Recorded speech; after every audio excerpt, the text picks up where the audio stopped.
A West African independent country with a democratic government bordering on the Gulf of Guinea, Ghana shares its boundary with Côte d'Ivoire to the west, Burkina Faso to the north, Togo to the east, and the Atlantic Ocean to the south. Accra is the capital city for the country. The official language is English, but more than 100 native languages are spoken here. Ghana is often referred to as the Island of Peace in one of the most chaotic regions of the earth.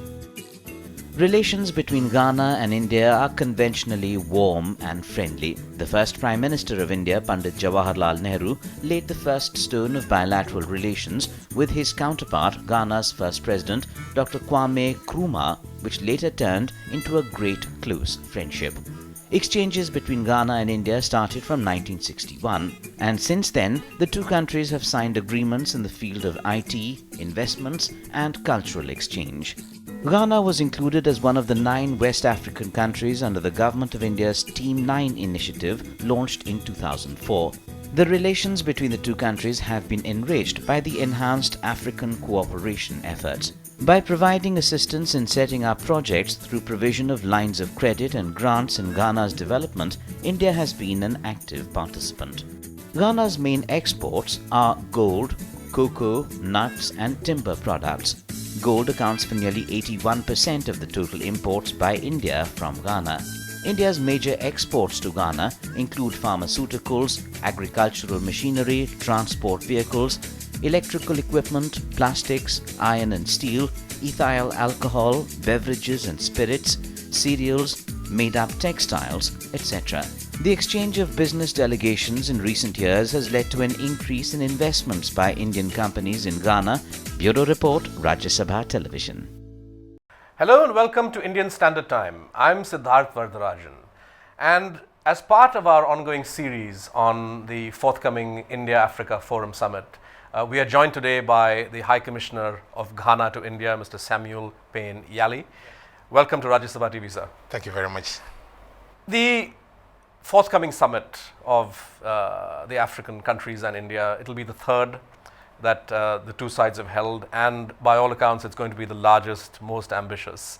The summit underlines the enormous importance that Africa holds for India, and I dare say the importance of India for the African countries themselves. Can we take it as given that President John Dramani Mahama from Ghana will be attending the summit? Certainly. Excellent. And with a delegation of ministers, I suppose. 4 ministers and 30-something other members. Right. Now, India and Ghana's relations go back a long time. Ghana became independent in 1957, and India was one of the first countries to establish diplomatic relations, full diplomatic relations with Ghana. We know also of the legendary personal friendship between your first president, President Kwame Nkrumah, and Prime Minister Jawaharlal Nehru. They were political allies, they were comrades in many large global issues, and they played a central role in the non-aligned movement. Many years have passed on since then, and today both the importance of Ghana and India in global affairs has increased. The economic capabilities of both countries has increased. To your mind, how do you assess the state of India-Ghana relations today? And let's start with the economic sphere. On trade, for example, we do about $1 billion of bilateral trade. Tell us something more about the nature of this trade and its potential for growth. Thank you very much. But let's put this discussion in perspective, because trade or whatever relationship starts with your warm relationship with each other. There is something about Ghana and India which is not available to any other country. You see, India became independent in 1947, and that same day they opened an office, embassy in Ghana, when we were not even independent. Then when we also a consulate in Accra, right? Yes, a consulate in Accra.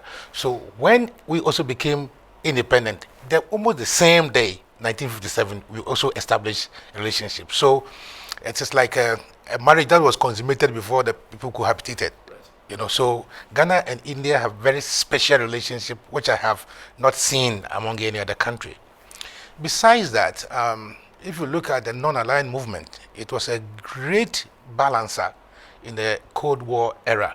So for a country like India and Ghana to have held the balance of the world, it's also very, very essential in history that we should record it properly. But for the non-aligned movement, you know what the international relations would have been. So this is also a historical fact we should not gloss over. Now, the personal relationship that Nehru and Sajifo established is legendary, because it became the feeding ground for all sub-Saharan independent struggles. At that time, we were caught between violence or whatever, agitations. But when we took to the Gandhian principle, following India, you saw that we almost extricated ourselves from the colonial rules without any the violence, even though we had suffered enough. So India and Africa are very, very, very similar. Call them Siamese twins. They are very, very similar in our characteristics. Besides that, you will see that our two presidents now, President Mahama and Prime Minister Modi, are all post-independent products.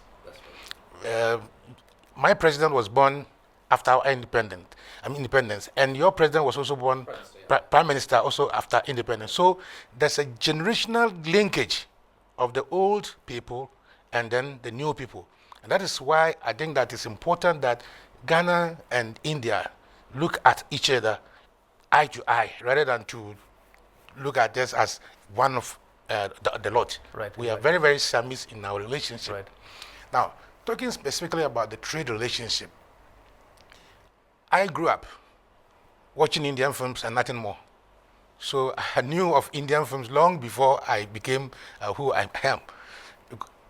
Besides that, if you go to Ghana, there are generations of Indians that have done business. In fact, as at today, a major part of our commercial activities are in the hands of Indians. So and these are Indians who have been in Ghana for about 100 years? More than that. More than that. We had a Shalabi transport, we have many, as I was growing up, Ghana's industry was in the hands of Indians.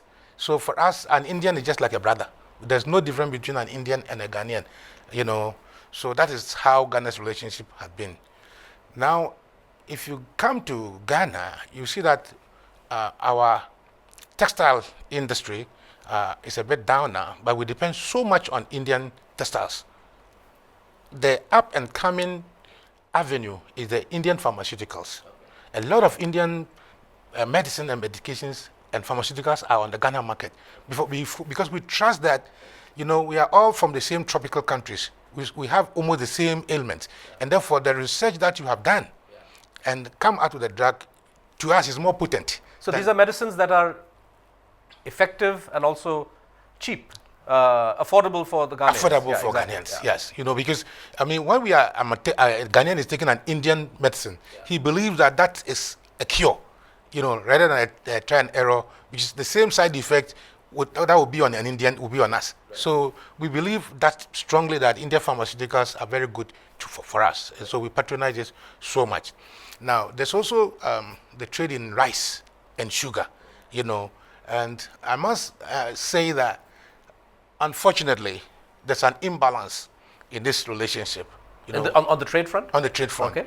Because whereas we have a lot of Indians trading in Africa freely, on nobody doing anything to them, we don't have the same. I've not seen a Ghanaian businessman in India. That's the imbalance that we are seeking to address. Because no Ghanaian business can have easy access to the Indian market and establish any business. But then Indians do that free and unchallenged. You have the IT companies, we have IT schools now. But is this imbalance because of some policy problem in India, or is it the lack of familiarity? I think lack of both. Okay. I think it's a policy problem which we have to address. Okay. And we. So you want India to be more open to African business, to Ghanaian business? Yeah, we collaborated a lot on the political front, and I think it's about time. I don't blame anybody for that, but I think it's about time that we open up this two-way trading relationship between Ghana and then India. You mentioned pharmaceuticals. Is there any scope for Ghana to start to manufacture in collaboration with Indian companies many of these drugs in Ghana itself? Very, very much. You know, we used to have, as one of former Kwame Nkrumah's product, the Ghana Industrial Holding Pharmaceutical Company, you know, but we're using some technology that became outmoded, and therefore we could not cope up with that. So, say, I want Indian businessmen to look at Ghana through this perspective. This is an English-speaking country. This is one of the most familiar countries you ever have, located right in the center of the world, you know. And therefore, if you locate in Ghana, what you are doing is that you are serving the whole world. Right. You can produce cheaper because all the herbs and other things that you are going to use to manufacture your drugs, as you find them in India, are also in Africa, in Ghana. Right. You know, so it is easier for them to locate in Ghana because we have stable government, very, very, very high quality judiciary. Our regulations are just about business friendly, you know. So I recommend that instead of producing in India and supplying, why don't you produce in Ghana and supply the whole of the West Africa sub-region? Right. Yeah, I mean, that would allow marketing in the ECOWAS region, and everything. The and then any country that is buying a drug from Ghana would know it's a good drug because of our credibility. Right. So the combination of Ghana and India would be very effective. Very, very effective. Right. Long overdue. Right. On that note, we'll take a quick break. Yeah. And when we come back, we will carry on our discussion on India-Ghana bilateral relations and, of course, the potential for the India-Africa relationship as a whole. Keep watching. Welcome back to IST. My guest for this episode is High Commissioner Samuel Panyin Yalley, High Commissioner of Ghana. Before we took the break, we were discussing the possibilities of pharmaceutical cooperation. But the question that comes up, everybody in India is a chocolate fan, and Ghana produces fabulous chocolates, fabulous cocoa. Not only fabulous, the best. The best. All right. Now the problem is that a lot of the sale or export of Ghanaian, this fabulous Ghanaian chocolate, is mediated by European or Western companies. Just as India is now talking about prioritizing Make in India, is the time not right for Ghana to be thinking about Make in Ghana, and particularly for something so for which Ghana is known as chocolates? And is there any scope for India and Ghana to collaborate on this so that you cut out the Western middleman? You see, I thank you very much. This whole discussion is important because to India, Africa must be seen as the next frontier. You understand? Empires rise and fall. The next critical empire, the next critical market is Africa. So you had better been there before it is too late. You understand? Now, we know that Indians consume a lot of chocolate products or cocoa products. So why would we have to sell through anybody and not come directly to India? You know, you have the consumption appetite. Apart from chocolates and other things, cocoa can be used for several other products I've seen on the Indian market. And we will be prepared to facilitate Indian company taking the bull by the horn and saying, I want to locate in Ghana. You know, the big boys are buying the cocoa because of relationship with them. But cocoa is being planted everywhere in Ghana. Yeah. So Indian companies can now go to Ghana and establish a cocoa factory that is also producing chocolate. And you see the difference. If we look at chocolate as one aspect of a relationship or a product that could touch the hearts of people, there's plenty that the two countries can do in terms of people-to-people contact, culture, sports. You mentioned Bollywood films were popular. I don't know if they still are popular in Ghana, but they're very, very popular. But what about, I know that, speaking personally, I'm a fan of the high life music of Ghana, the older stuff, not the new version so much. But what's the potential for the two countries to engage in cultural collaboration, cultural exchanges, so that our people are more familiar with the rich culture of each other's countries? I think with the political relations that have been established all these years, it's about time to change here and look at other relationships, including culture. You mentioned sports we were talking about. Yeah, because see, culture brings people together in a more different way altogether. You understand? What politics cannot do, culture can do it. And we need to promote the cultural thing. That a long time ago, there was an Indian culture center in Ghana, and but the influence has gone down a little. So I'm talking to my brother, the High Commissioner of India in Ghana, so that we can reactivate this situation.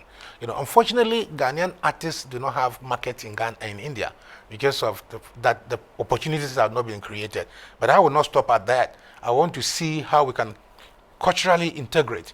Because when people are culturally integrated, it makes other integration very, very easy. Correct. So it is one area that I would really want to promote culture. In Ghana here, few Ghanaian students have been encouraged to form Ghanaian cultural troops. Is there a number of how many Ghanaian students are in India right now? In fact, in Bangalore, we have 75 students. Okay. And there's another group of people in Ludhiana. So and their experience is a happy one? Is a good very, one? very happy one. Okay, excellent. Very, very happy one. I mean, Ghanaian students are very intelligent. Very, very, very intelligent.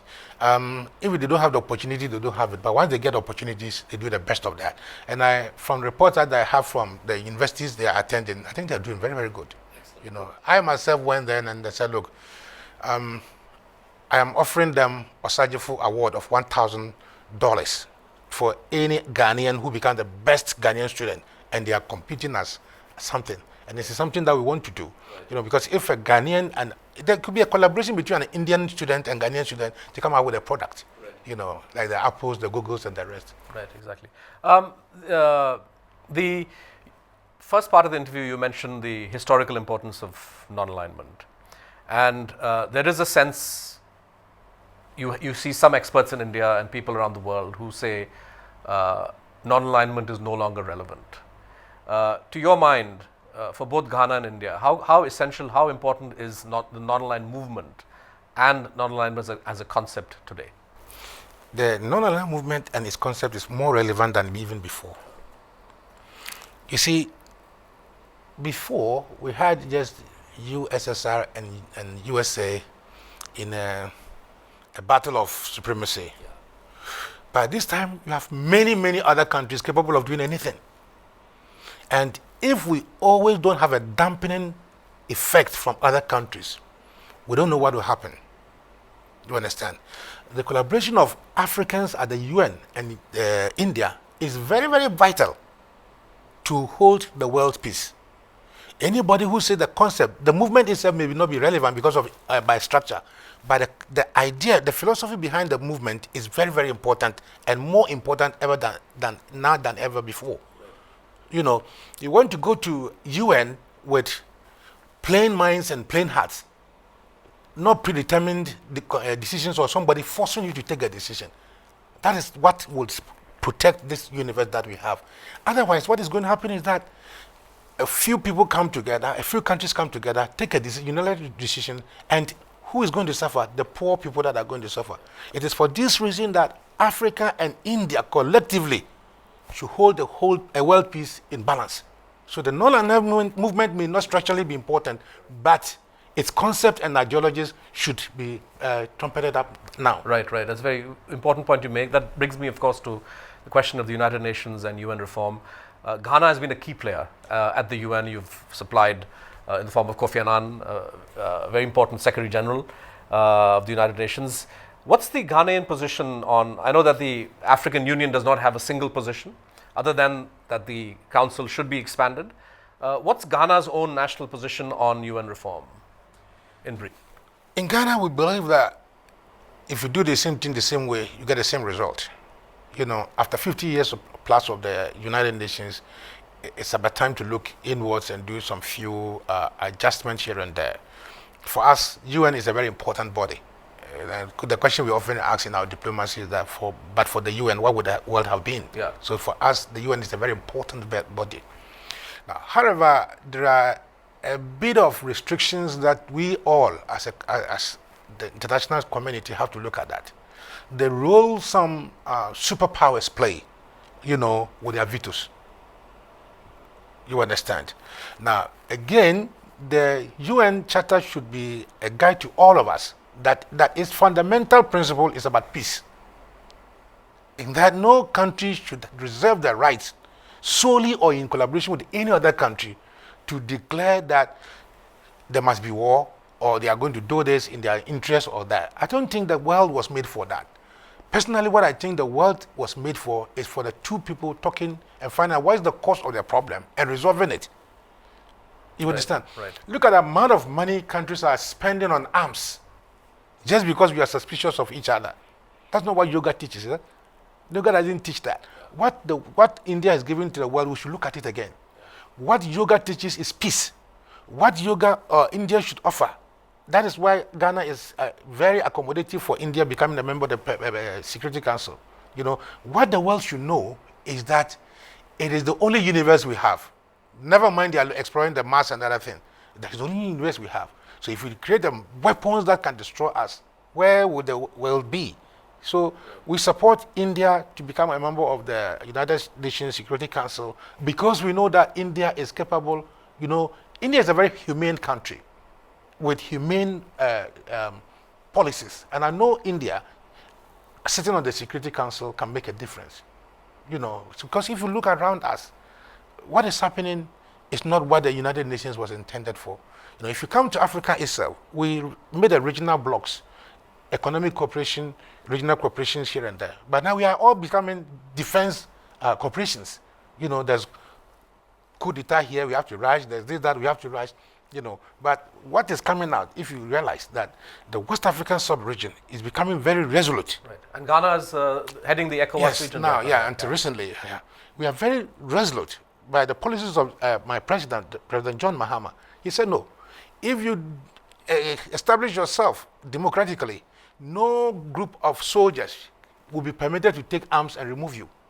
You understand? We are also very mindful that there's everything, there must be a period. So in most Africa, if you see, West African countries are becoming very democratic, time-bound presidential duration. And that, for us, is a quick start. You know, remember, Africa has gone through a lot of unpleasantness. The slave trade, all the colonialism that we went through. You know, these are very painful periods that we don't want to remember. But everybody will know that that is the reason for our backwardness in technology. And that is the reason why we look forward to India, having gone through the same experiences, but having taken a step ahead in technology to share with our brothers. Right. You know, what we look to India for is not another form of economic imperialism, but what we look for is relationship on brotherhood, you know, sharing. And that is the reason why some of us are very happy that India's position in Ghana should be appreciated. You recognize that all the African heads of state have expressed interest in coming to this summit. Not because they want to come and see India. India is a beautiful, incredible place. But we believe that it's better to stretch a hand to a brother than to a slave master. On that note, High Commissioner Yalley, we'll have to end it there. We're completely out of time. Thank you so much for joining us on Rajya Sabha TV. Thank you. And that brings to an end this episode of IST, the special episode as part of the coverage for the India-Africa Forum Summit. Keep watching. Thank you for joining us.